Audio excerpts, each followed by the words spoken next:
Mas eu queria entender um pouco qual que é o seu pensamento religioso, assim, de onde você veio, onde você está agora, o que você pensa, entendeu?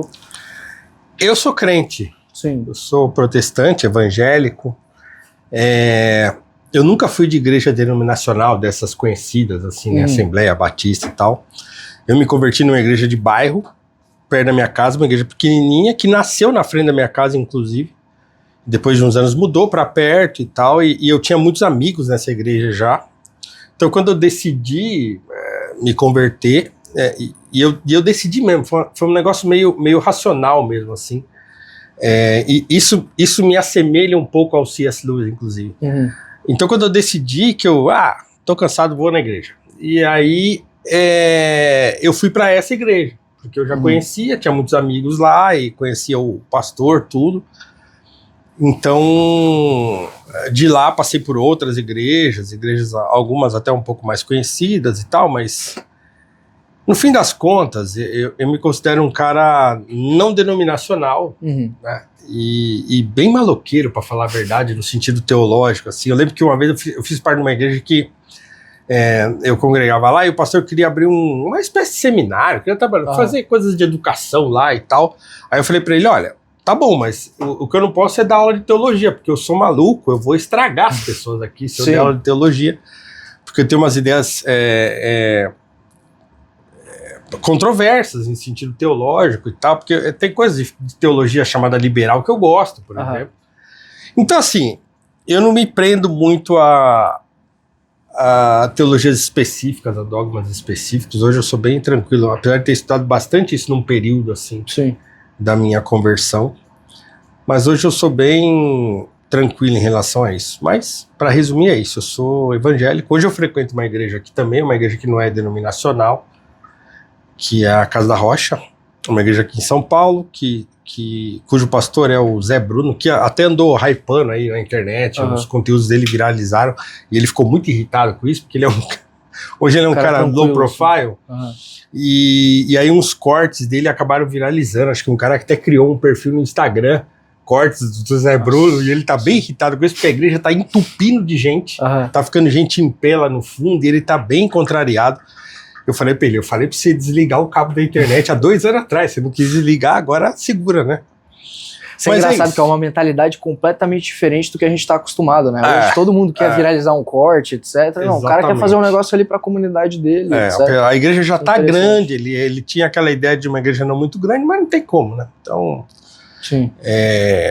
tá cheio lá e tal, isso não sabe o que vai fazer. Eu acho que daqui a pouco vai passar, porque é meio curiosidade. As pessoas vão porque vê na internet, querem saber quem é o cara ao vivo, vai lá e tal. Mas, e, cara, como é que você enxerga hoje, assim, o meio cristão no Brasil, assim? Seja os meios protestantes ou católicos agora estão crescendo muito também, né? O Frei Gilson, etc. Cara, assim, eu acho assim... A minha visão hoje é a seguinte... E aqui vai mais uma observação controversa. Para mim, a igreja terrena, a igreja enquanto instituição, ela existe para dar errado mesmo. Ela existe para dar errado, para tá cheio de gente louca, oportunista e tal.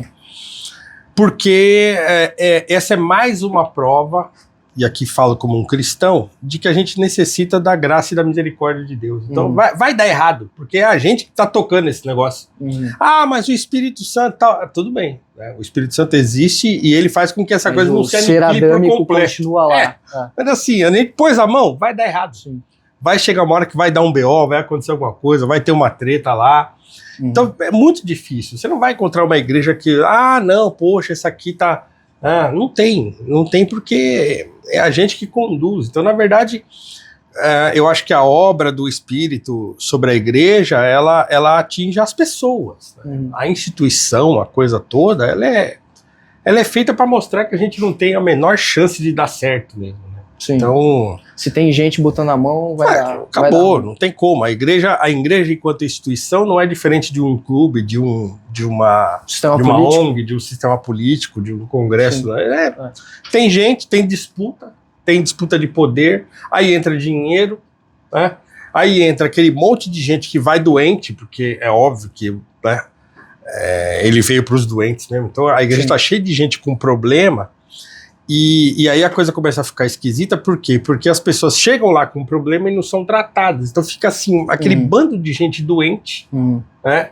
E que espiritualmente não se cura. Não é um ambiente terapêutico no sentido espiritual do termo hoje. Então pouquíssimas igrejas têm capacidade de cuidar das pessoas, porque, né, quanto mais cresce, pior fica.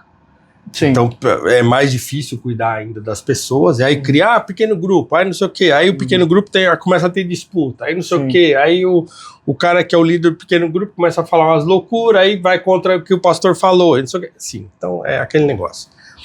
Então eu acho que é isso. Eu acho que em primeiro lugar é feito para dar errado mesmo. Então a gente nunca vai ver uma igreja para falar assim, pô, agora a coisa foi, né?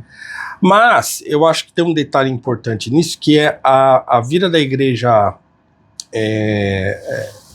digamos assim, pública da igreja, que agora é online, coisa e tal, e todo mundo aparecendo na internet. Isso piora, né?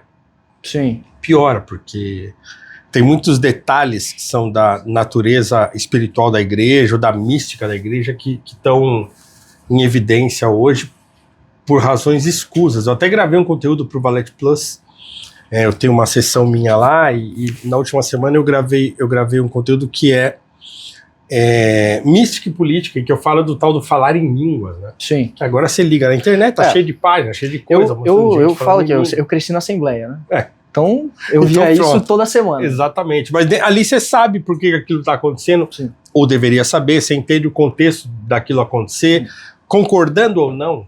Né? Há uma parte da mística cristã que envolve as línguas estranhas e tal. Então, assim, não fazendo juízo de valor, mas é uma coisa que acontece, que está aí, que está estabelecida. Inclusive, o Luiz tem um texto ótimo sobre isso, que eu cito nesse meu podcast lá do Valete Plus, que é o Transposição, em que ele explica, né, a natureza do falar em línguas e tal.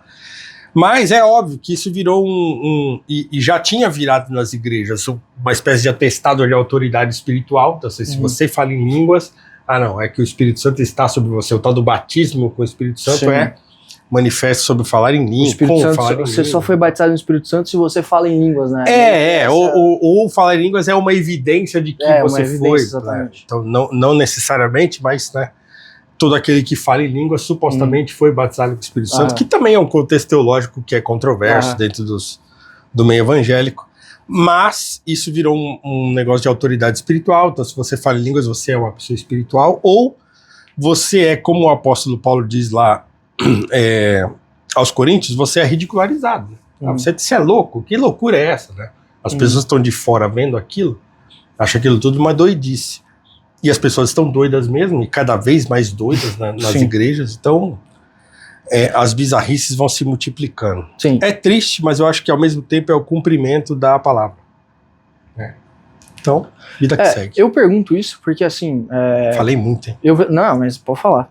Eu pergunto isso porque, assim, ao mesmo tempo que eu vejo N problemas nessa guinada cristã que tá tendo ultimamente, porque tá tendo, né? Aparentemente as pessoas estão deixando um pouco esse secularismo que foi sendo construído aí ao longo de décadas, e tá tendo pelo menos é isso que eu tô enxergando, assim, na minha geração. Eu acho que, eu acho que na verdade o que aconteceu foi que o secularismo entrou na igreja. E tá carregando um monte de gente pra igreja. Pode ser. Um monte de gente secularizada. Secularizada, sim. E é uma armadilha isso, porque a pessoa é secularizada, mas ela acha que ela é espiritual, mas na verdade ela é secularizada. Ela fez aquilo que o Os Guinness fala, né?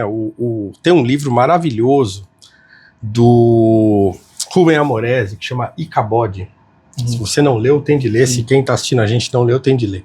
Ele usa o tal do tripé da pós-modernidade, que o Os Guinness, que é um grande pensador cristão britânico, fala, que é a pluralização, a privatização e a secularização. Então, esse tripé da pós-modernidade penetrou na igreja, né? Então primeiro, pluralização, você tem um supermercado de opções, de igrejas, de doutrinas, de teologias e tal, você pode escolher a dedo, quero essa e tal. A partir do momento que você escolheu uma, você privatiza. Não, essa é a minha fé. Uhum. É assim que eu penso. Uhum. E aí, a partir desse momento que você escolheu na pluralidade, privatizou, aquilo já foi secularizado. Então eu acho interessante essa ideia. Entendi. Mas concordo contigo que as igrejas estão enchendo de gente, tá todo mundo desesperado, e aí a pessoa acaba encontrando na igreja um conforto, seja exatamente, material ou espiritual. Que por mais que aí eu encontre vários problemas, principalmente as igrejas parede preta, né, que eu sempre falo que tipo, tem muito voltado a essa questão dopaminérgica, sabe? Tipo, de eventos extremamente e tal, e enfim, vários problemas, mas ao mesmo tempo eu prefiro essa guinada cultural do que, sei lá, ir pro baile funk, alguma coisa do gênero, entendeu? E se tratando de Bostil, que nenhum fenômeno ocorre de maneira decentemente, então pelo menos que seja ir pra igreja lá, entendeu? Tá, se a gente não fizer comparações, tipo assim, o que tem no baile funk que numa igreja parede preta não tem? De repente, se você ficar analisando, você vai falar, quase tudo que tem num lugar tem no outro, né? Com a diferença da música evangélica que toca num lugar e na outra toca... E a música evangélica já é bem suspeita também. Pois é.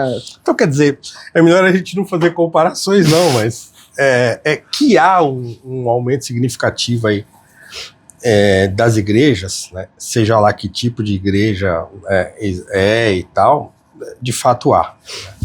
Isso é o que eu falei, eu acho bom e acho ruim ao mesmo tempo. Né? Mas é isso. Sim.